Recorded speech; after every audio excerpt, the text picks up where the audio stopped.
Hey, thank you for being here for today's edition of the Business of Fun podcast. I am your host, Dave Wakeman. My guest today, Dr. Persuasion himself, Dr. Yaniv Zaid. And we're here to talk about his new book, The 21st Century Sales Bible. Before I tell you about my conversation with Yaniv, I want to remind you to check out my website. It's davewakeman.com. I am starting a little bit of like a lunch and learn series, and that'll be on the website. There's some stuff that I'm doing through the website, and you can sign up for my newsletters, Talking Tickets and the Business of Value.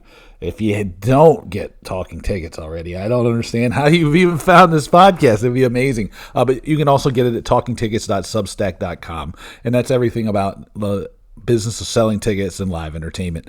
The business of strategy, or the business of value, is all about strategy, and you can get that businessofvalue.substack.com, or like I said, just go to davewakeman.com.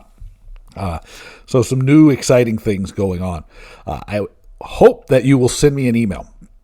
My name, Dave, at davewakeman.com, and let me know any questions that you might want to have answered. Any guests that you're looking for, trends and challenges, opportunities that you're looking at. The last episode with Steve Cook, we talked a lot about trends, and that came from from one of your emails. So keep sending me those notes at dave@davewakeman.com so I can make sure that the podcast and the newsletter stay relevant for you. So anyway, enough about me today. Let's talk about Yaniv Zaid. So Dr. Persuasion himself has written the 21st Century Sales Bible. And the book is great. Yaniv is awesome. This was a lot of fun to have a conversation with him, because we talk about how you can sell more. We talk about the idea of authenticity. We talk about believing in yourself, the steps to selling. We talk about relevance and trust. We talk about striking a balance, how to be more effective at marketing. And we talk about the power of sharing, I believe he calls them fuck-up nights, and talking about failures. We talk about polarizing messages, the know, like, trust formula, the use of humor. I share the story of my friend Paul Marks and how 30% of you increase the likelihood somebody's going to remember something if you use humor by 30%, which is a really, really incredible number. And it has influenced the way that I'll use jokes in my presentations, or when I'm telling a story on here even. We talk about data. We talk about just a lot of really great stuff. This is it starts out as a sales conversation, but it ends up really being a conversation about people and about understanding people, about connecting with people. And I think the most powerful thing to me was that, like, the foundation of Yaniv's business and his thinking and his approach is built on love. And the idea that, he loves to know other people, to talk to other people, and to spend time with other people. And that really drives so much of what he does. So this is a great conversation with Dr. Yaniv Zaid on the Business of Fun. I'd like to welcome Dr. Persuasion himself, Dr. Yaniv Zaid, to the Business of Fun podcast. Hi, Dave. How are you? It's great being here, and I heard lots of your chapters, and I thank you for inviting me. Yeah, no, this is exciting. I was telling you before we started that doing my research, which I like to do, is there's a lot of stuff here that we're talking about that is stuff that I cover a lot, and it's great to have somebody with your background here to talk about it, because I think it's going to give everybody a really, really cool perspective. So I am super excited to have a chance to talk. So I want to start with, because you have a new book out, and it's called The 21st Century Sales Bible. And I want to start there because I have been I don't want to say, I like this. You just wave it around in front of I like this. You wave it up here for me. I have been really interested in how sales is changing to meet the changing environment, because a lot of times when I'm working with people, or I'm teaching students in my class, or engaging with people, they talk to me about the sales process. And I think that for a lot of people, there's a frustration with the sales process because the things that maybe historically worked aren't working the same way they always did. So then people want to understand how they can be better at sales, because until you make a sale, nothing happens. So when you presented your book to me, I was like, oh, this is great. So can you tell us, from your standpoint, what is the 21st century sales Bible, and what does that mean? Like, how is this different than anything sales related we've known before? Yeah, okay, so the 21st Century Sales Bible is my new release book. I wrote 11 books so far, 6 in Hebrew and 5 in English. This book was translated so far to 11 languages and it's sold all over the place.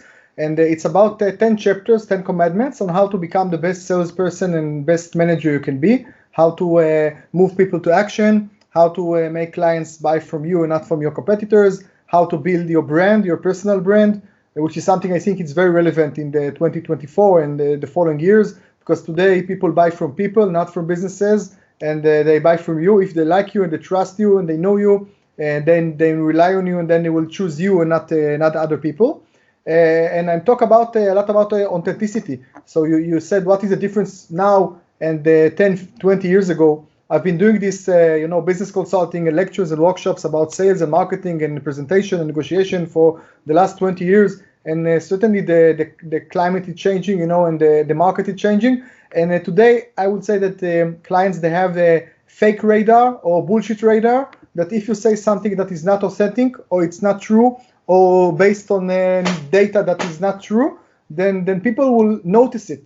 Even if they won't check the data, they feel that you say to them something wrong.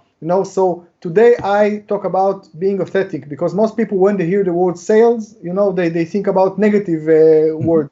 Let's manipulate someone else, maybe lie to someone else, maybe some fake reality, or wrap up the product or service or something like that. And I will say, if you have some good offer for your clients, if you believe in your product and services, if you believe in yourself, then you should definitely offer. You maybe change the word sales to the word offering, to offer someone something. And the model, the business model I operate and I teach is based on 4 steps. It's 10 chapters, 10 commandments, but 4 steps: know, like, trust, and then buy. So first step is people need to know you. You need to be relevant in the market. You need to put yourself in front of clients, in front of audience. You need to, to market yourself. You need to have a digital identity, even if you don't like social media. But if your clients are in the social media, you need to be there. Facebook, YouTube, Instagram, TikTok, Telegram, Twitter, LinkedIn, everywhere. I believe in being in as many platforms as possible. Just write, messages 2-3 times a week, and then spread it out in all your platforms. You need to lecture. You need to provide workshops. You need to network a lot in many places, offline and online. Okay. So first step is to be relevant in your market, to be in the game. This is step number 1. The people can get to know you. And then step number 2 is people need to like you. Now, how can I like you even if I didn't meet you yet, or if I didn't buy from you yet? I can like you if I saw a movie on YouTube, movie on TikTok, your movie, okay? And there was a chemistry between us. I can like you if I wrote a professional article and I say, okay, I like this guy, he hits the target. He writes about what I think anyway. I can like you if I, for example, got a referral, you got a refer, someone referred me to you or something like that. So I don't know you, but I know the person who referred to me. And this is step number 2. I need to like you. So you need to provide personal attention. And I talk about it a lot in my lectures and workshops in my book, how to create personal attention to people, even if you have, little time with them. And then step number 3 is to trust them. So after I know you, I know that you exist in the market, that you are relevant, or you are alternative for me. Your products and services are alternative for my to be a solution to my problems. Then, and I like you, I have a personal chemistry with you. Then I need to trust you. Okay, not enough that you are a good guy. I need to know that you actually, walk the talk, and you can actually help me. So how can I trust you even if I wasn't a paying customer yet? Here comes social proof. Social proof is a very, very powerful tool. I deal a lot with it in my book. Social proof is how to tell you about, objective evidence of my activities so far, my achievements, my former certificates, my education, my former clients that I helped, some case studies that I have been through, a lot of things that I can tell you, or I can show to you, or I can write to you, or I can show you, diplomas or something like that you will feel safe working with me because I already worked with someone else, or I already, or I walk the talk, and I have also a personal story that combines with my tools that I teach you, or something like that. So only after a client went through step number 1 to know you, and then step number 2 to like you, and then step number 3 to trust you, only then they buy from you for the first time. And if they're happy, then, and we'll go to talk about it maybe in a few minutes, you can sell more and more and to have a long-term relationship with them. Oh, this hits all of my sweet spots here. So this is great. One of the things that struck me was the trust idea, and you need to be able to trust somebody. And you talked about all these different ways that people can kind of trust you even if they don't know you. And it's interesting. I bring that up because this is interesting to me because for a long time I just wrote, right? I would write and I would speak at conferences. And one of the challenges that I had was that because I wrote a lot and I do a lot of research and things would be, I wouldn't say professorial because I wasn't a teacher at that point. I was just more of a smartass than anything else. People thought I was distant, and it built a barrier. And then as soon as I started doing the podcast where people could understand my personality and realize no, he's not distant. He's just a smart ass, and he's kind of everything's sort of tongue in cheek and a little bit poking fun at himself and the world around him. It made it a lot easier. And so I want to ask you, how do you teach people to be comfortable trying out these different personas and these different ways of engaging with people? Because I think that the example of it doesn't have to be just one way. There's not one way of doing it. There's many. But a lot of times people don't try it because they feel like if they make one mistake, then it's just not for them. Yeah. Well, Dave, I believe it's the key point is balance. You need to balance and you need to feel comfortable with what you do. There is not one solution for everyone. And I go back to authenticity, because you need to be authentic, and you need to do something because you want to, not because other people on social media they do it, because otherwise it won't work. The universe won't let it happen. The karma, whatever you believe in. So and by the way, it's funny you mentioned it, because I'm 47 years old now, and I started very, very young. I established my company when I was 23 years old, and I started succeeding. And when I was very young, I almost didn't tell any personal story about myself. It was also a different era, 24 years ago, no social media and etc.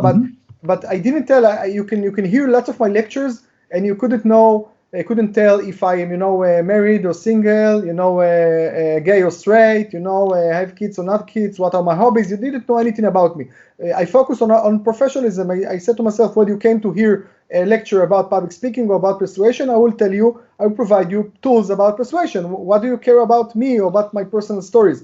And as the time went by, I noticed that people are interested to hear about me and about my personal life and about my personal professional life. They would like to hear stories behind the scenes, maybe even not even personal stories, but personal stories, professional stories, what happened with my clients, or what happened behind the curtain or something like that. And I started to share more and more stories. By the way, I also saw my colleagues, other mentors, other lecturers telling stories, and the crowd loved it. So I said, okay, I would like to embrace it myself. But yet I didn't do it in full capacity. I didn't tell everything. I all the time tried to see in which stories I feel comfortable with and which not, and what I would like to reveal to my audience or clients and which not.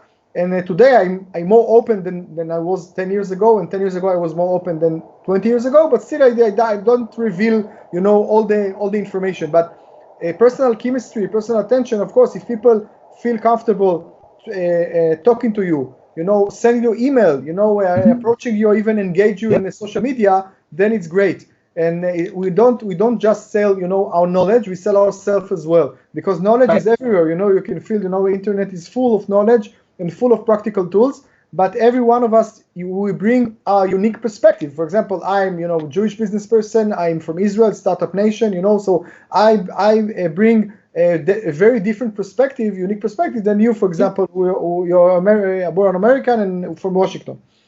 Yeah. So we need to be proud of it, not we need to embrace it, not hide it. Yeah, we're of a similar age, and I remember it took me a long time to be comfortable. I mean, now I'm like a complete whore about it, because I'm like, because you have to, right? Because again, if you're small business guys, right? If we're not selling ourselves, then nobody else is really doing it. And so you have to be a lot more comfortable. And the idea of like personalization in the sales process, I think there's a myth, and I may be wrong, because this is more your area of expertise than it would be mine. So I'm curious about this. There is a myth that like you can't be both professional and personal, and and I don't buy it, because then like you're talking about like stuff you share in the personal stories.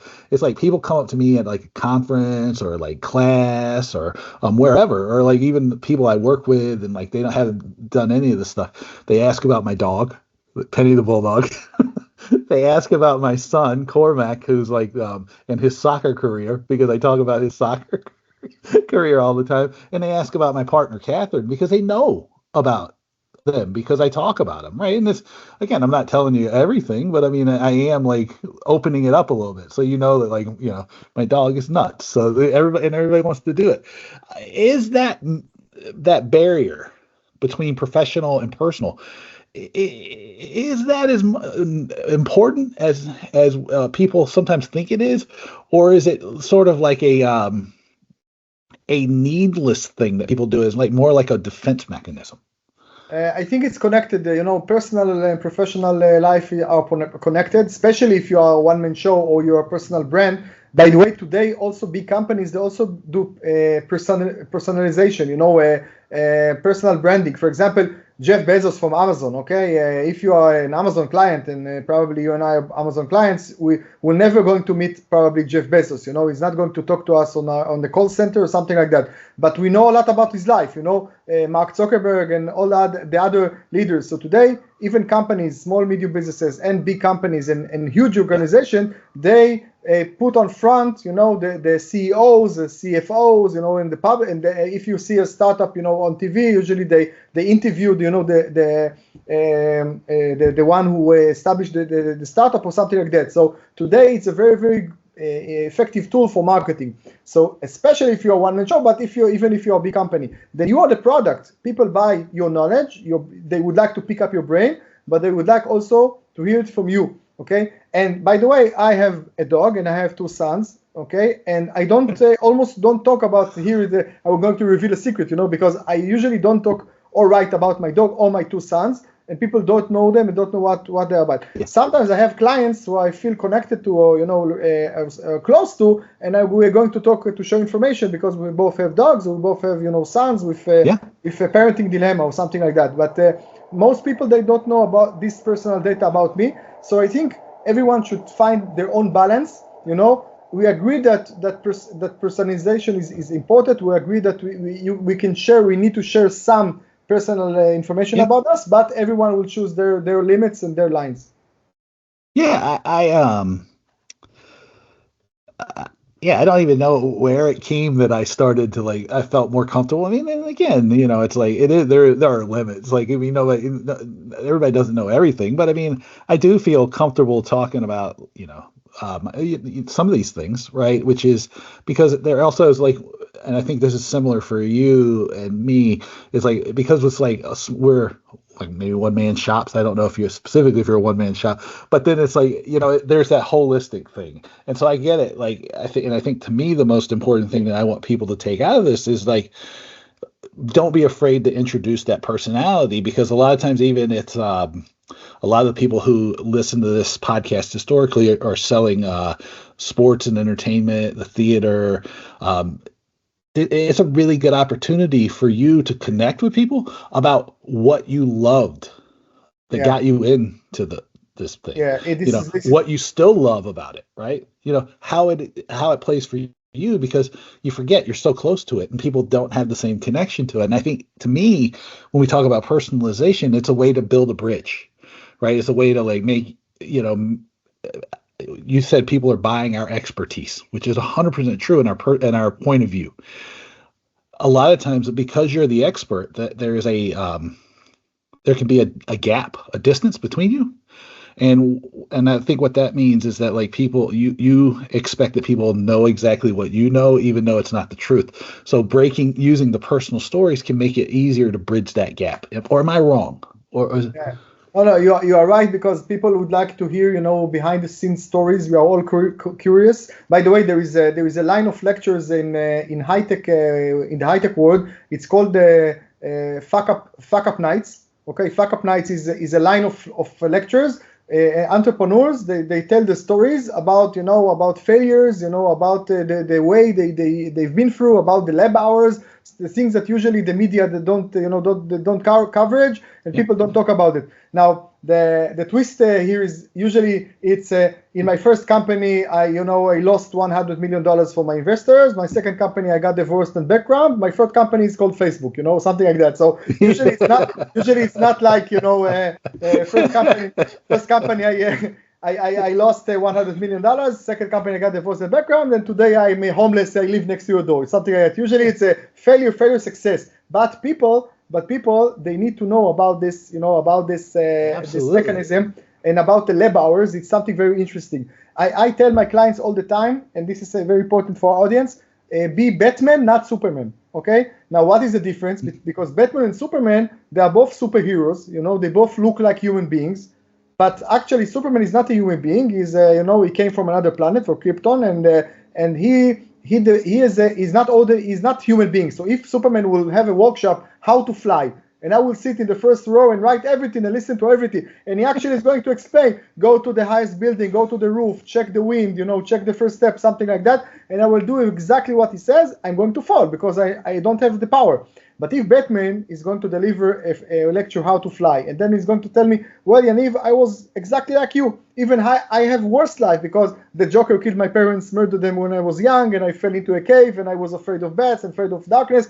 And here I am, and look what I've developed, the ability to fly, and I'm going to teach you. Then I feel connected with them, because they have a Cinderella story, or they have, they're Batman, not Superman. They are fragile, they're not like, they don't have superpowers that I don't have. So if, for example, I teach people how to speak in front of an audience, I teach public speaking. So if I will say, well, if you are Dr. Yaniv Zaid and you know to speak great, okay?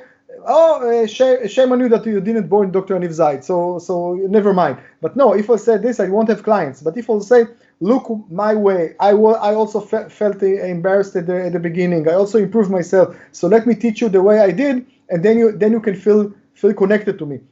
And again, it's also a balance, because one of the ways I treated the let's say the intersection between my personal life and my professional life is that I told many stories behind the scenes about my professional life. For example, it's like, let's say, personal, professional. For example, people expect us to, if we are experts, people expect our unique perspective, and also they expect us to walk the talk.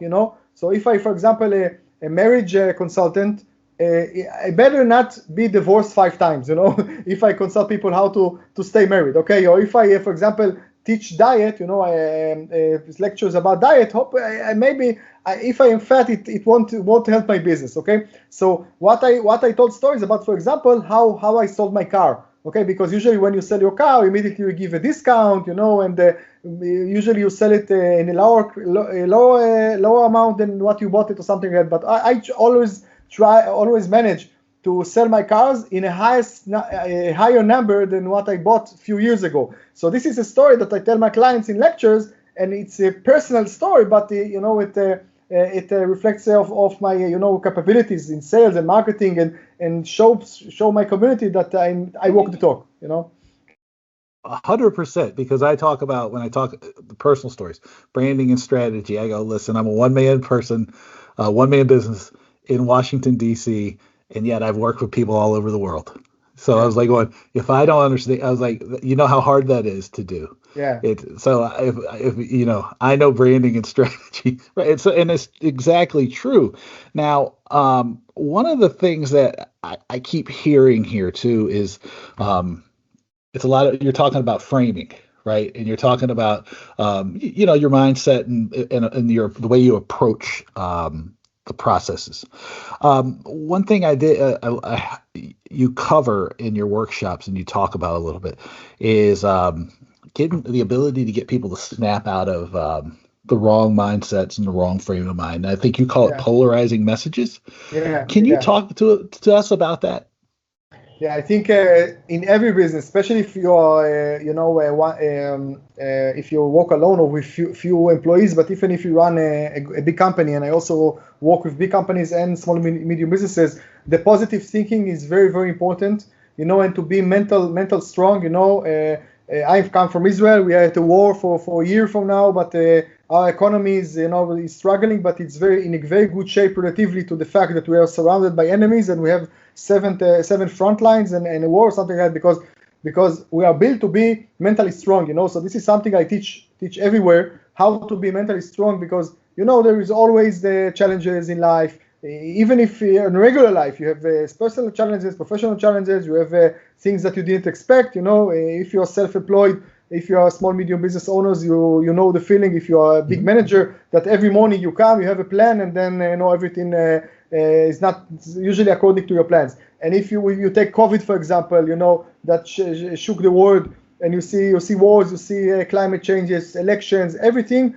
that all the time you need to struggle, you need to overcome changes. So if you have positive thinking, if you are optimistic, I think something every entrepreneur must have optimism.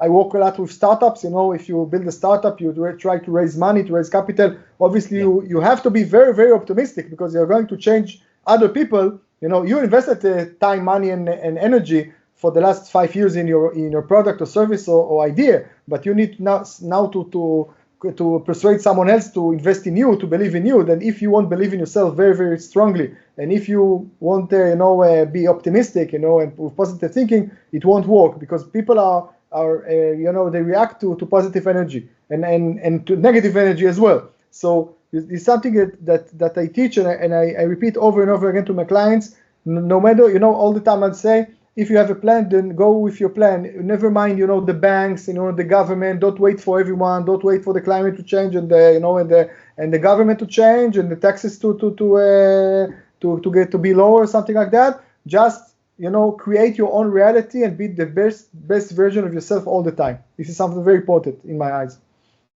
Yeah, there's never going to be a perfect time. Yeah. So you just, and stick to your plan is like really great message, because most of the time the people get jammed up because they're like a little bit flapping in the wind, and a little bit like they don't have that sort of spine. I call it a through line when I teach it, but it's just like, oh, damn it, I'm going to get to that destination, right? And then you get pushed around, but you're like, oh, I'm still going straight through. Which brings me to another thing you talked about, because I don't have. Oh, take that back. You had on your website, you talked about, for your workshops, you talked about the blue ocean, and I was reading the blue ocean articles right now. And you're finding opportunities in any situation.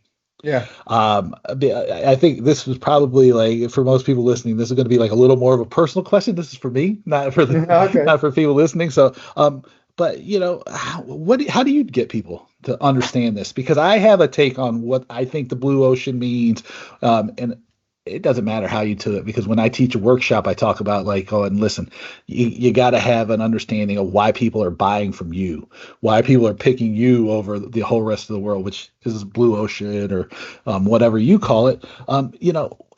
How do you approach that? How do you approach looking at opportunity, and how do you teach people to see that, like, you don't have to be like everybody else? Because I think that's what that means. Yeah. First of all, opportunities are everywhere, and networking you can do everywhere. Networking you also do, in a class of your kids. When you go to a parents' day, and networking you'll also do when you go shopping, and networking if you go on stand online, in bus station or train station, you can start talking to someone. I think the key for better communication with others is to love people. If you love people, if you care about people, if you are interested in people, if you are curious with other people and you can listen to other people, then you have lots of opportunities everywhere. People, the fact that you listen to them, you talk to them, you initiate contact with them, they will love it, because most people don't do it. So I think tip number one for succeeding in sales and marketing is love your audience, love your customers, love people. And the second tip is don't assume, don't have basic assumptions. Okay, I see you probably are poor. I see the clothes you wear. I won't offer you, the boutique clothes or the pricey clothes, because probably you can't afford it. Or this girl came to the shop for the 5th time. Oh, she's just going to not to waste my time. No, maybe she needed to be more mature in her buying in the last 4 times, and now she's came ready to buy. So don't assume. So everywhere you go, in the gym, in the supermarket, everywhere you can create opportunities. Now, what is the opportunity? It's different from one person to another. For example, if I would like to market myself, I need to identify my ideal clients. For example, I say I would like to work with business owners, small and medium business owners, and entrepreneurs, and startup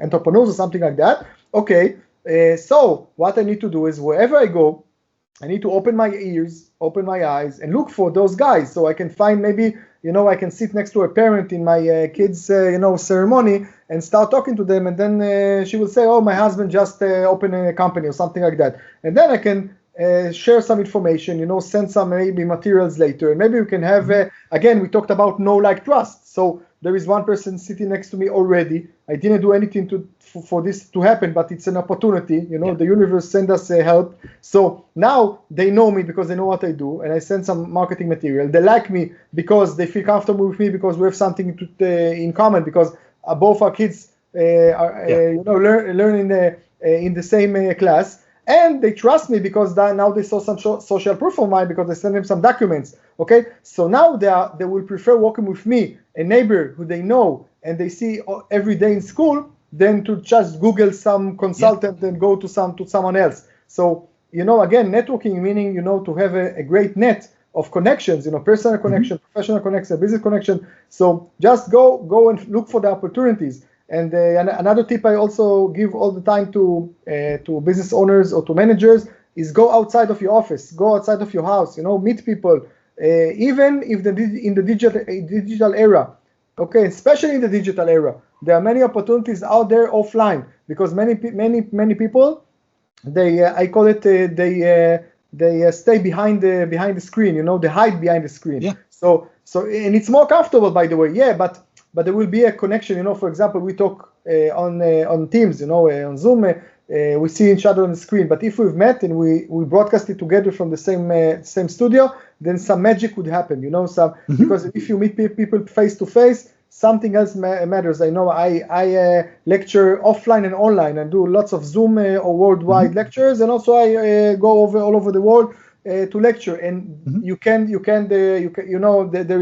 there is lots of magic face to face with an audience. You can compare between those two platforms. I always choose meeting people face to face, and I strongly recommend it. Yeah.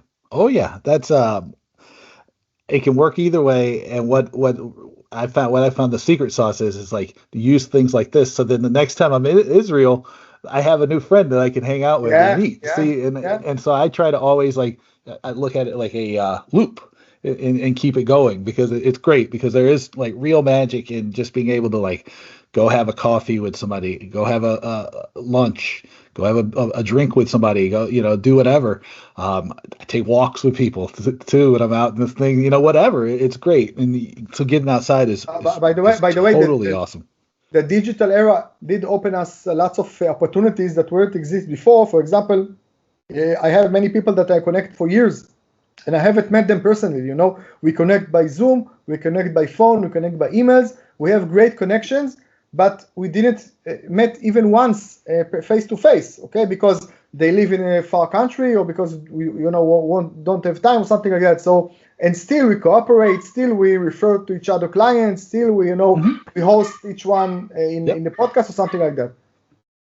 Yeah. So Another thing which kind of ties into all this, and I made a note for it, and then I put two or three exclamation points next to it because this is one that I am guilty of, very very guilty of, is the using humor, and Mm. usually I try to turn it at myself. I try to make fun of my own lack of hair or things of this nature.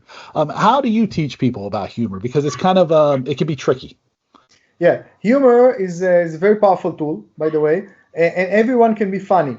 Not necessarily you need to tell a joke. You can tell a funny story. By the way, a joke is more difficult to tell. By the way, to tell how to tell a joke, the last line, the last sentence of a joke, it's called the punchline. So you need to tell the punchline good. You can tell all the joke word by word in a good manner, and then the punchline you didn't say in the right smile or the right tone or the right speed, and you messed all the joke up. Okay, so to tell a joke, it's more difficult to teach, but or to learn. But to tell a funny story, it's great. And usually, if you look at it in a funny perspective, then most of our life is funny. You can find a humor angle, a humor perspective in every situation. There are humor about wars, humor about politics, humor about everything, that a lot of subjects that are serious, but you can tell stories about. And even if, for example, if you tell a story with the little details, with the small details, and you can tell it and the story is funny, that something happened to you and you laughed it,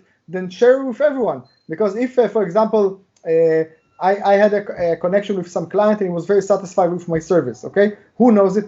Just me and him right now, right? But if I'm going to share the story on my Facebook, or he can write a recommendation or testimonial to me, and then I'm going to publish it on my social media, then I turn the story from one-on-one, just two people knowing it, to to everyone knows the story, and it's something very very good. So I highly recommend for you to use humor. It not necessarily tell jokes, but also funny stories, and there is also a way to how to I also teach how to tell jokes. There is also a way, and if you like comedy, if you like to listen to comedians, even politicians who tell a joke once in a while, then be like that and embrace it.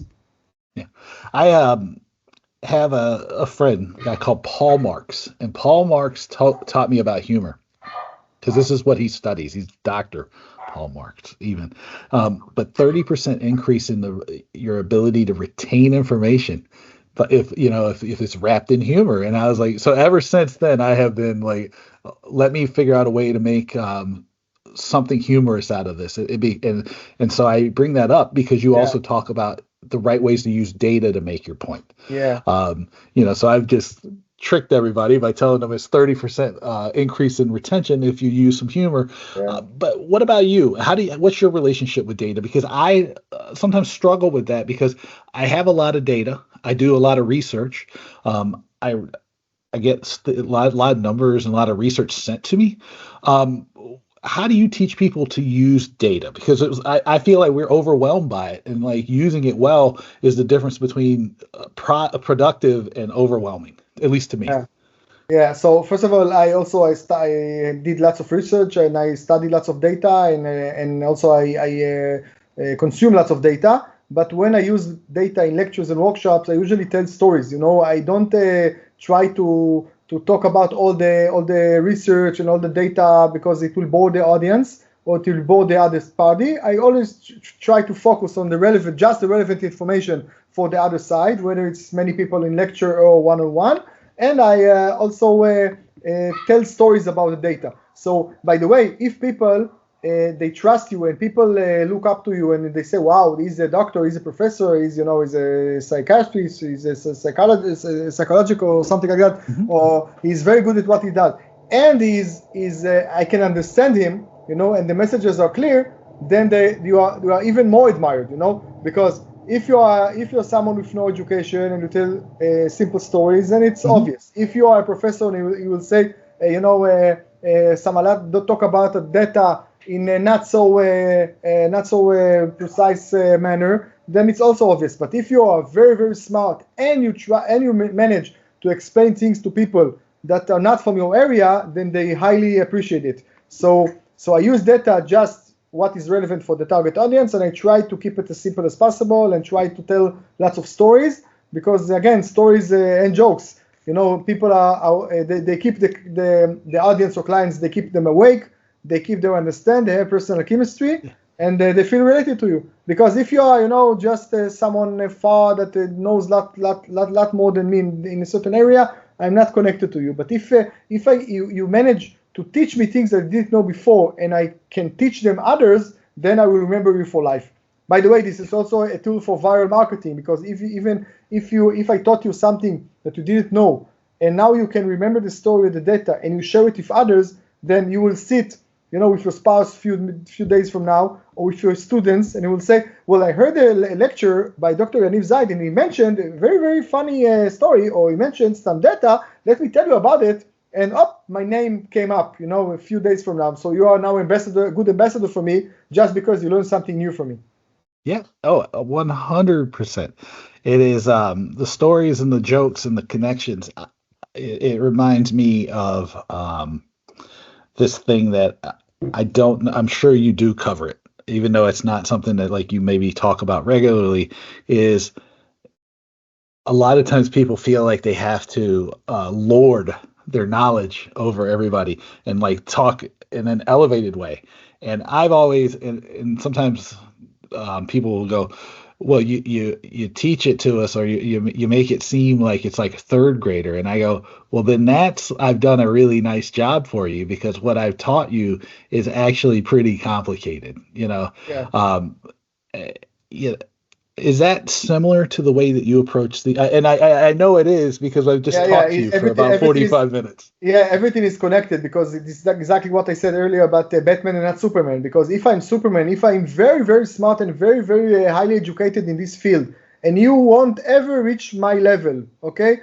And I try to teach you something, I teach it in a very patronizing way, okay? And I try to make you feel stupid, or at least think that I'm smarter than you. Then you won't feel connected, because I make you feel bad, and today is quite the opposite. Today, you would like people to feel good with you, to feel great with you, even if they don't have your education or your, alternatives, or your money, or etc. So again, if you love people, you don't patronize on them. You just be authentic, and you just tell stories, and you laugh a lot, and you laugh about yourself. By the way, one of the tips of comedians is first laugh about yourself in the beginning of the show, and only then you have the legitimacy to laugh at other people. If I go to the stage and say, okay, hi everyone, you're ugly, you're blonde, you're stupid, you're something like that, then everyone will get insulted. But immediately I start talking about myself, about that my girlfriend left me, etc. And then after I laugh about myself and all the crowd laughs, then I can start laughing at other people.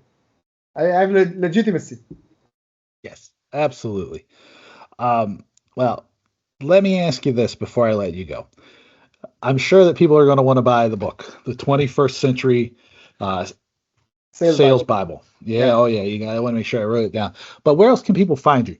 Because I know that like there's tons of like lectures, all kinds of great stuff on you. So where should we point you? Well, my website is drpersuasion.com. It's drpersuasion.com. So on my website, you can find many articles, links to my YouTube channel. By the way, YouTube channel is Yaniv Zaid, Yaniv Zaid. And also my book, The 21st Century Sales Bible, you can find it on Amazon, online, many bookstores, and also in offline bookstores in North America, and also worldwide. It also was published in China, Russia, Vietnam, India, and many countries. And also, I feel free to ask me any question you may have. My personal email is yaniv@yanivzaid.com, yaniv@yanivzaid.com. So please feel free to ask me any question you may have, and I will answer everyone. Like I said, I love people, I love audience, I love to spread my knowledge. And my mission in life is to help lecturers succeed more with the lecture, and authors succeed more with the books, and entrepreneurs to succeed in their startups, and business owners to succeed more in their business and to increase their income. And this is my mission in life, and I love it very much. So feel free to be in touch and connect with me. All of my social media, Yaniv Zaid, and I will be happy to answer. Yeah, no, that's great. That mission is totally awesome because I tell people it's like very similar to mine. It's like I want people to do better because it gives them more stability. And if they have more stability and power, it makes the world just like a lot better because then there's not all this nonsense and fighting going on. Yeah. It's been a pleasure to talk to you. Thank you very much, Dave. Also a pleasure. Thank you very much, and hopefully you can see soon each other. Let me know what you thought of my conversation with Dr. Persuasion. Send me an email, dave@davewakeman.com, and give me one or two takeaways from the episode. I really enjoyed talking to Yaniv, so it was great. So let me know what you liked. Make sure you check out my website, davewakeman.com. You can sign up for my newsletters and all of that sort of such there. Make sure, since it's 46 minutes into this podcast, it tells me all I need to know about how much you enjoy the business of fun. So do me a solid and share it with a friend or a colleague or someone else who would benefit from listening to this conversation with Yaniv Zaid or Steve Cook or Angela Maleka or any of the other people that I've had a chance to talk to recently. Do me a favor and send me your guest suggestions. What topics do you want to learn about? What things do you want to know more about? What trends are you paying attention to? What challenges and opportunities are you looking at? All of these things help me influence the way I present the podcast and the newsletter. So please share them with me, dave@davewakeman.com. As I like to say at the end of every episode, thank you so much for being here. It's so great to have this conversation with you. And it's just great to know that we're having fun together. So until next time, thank you so much. I'll talk to you soon. Take it easy.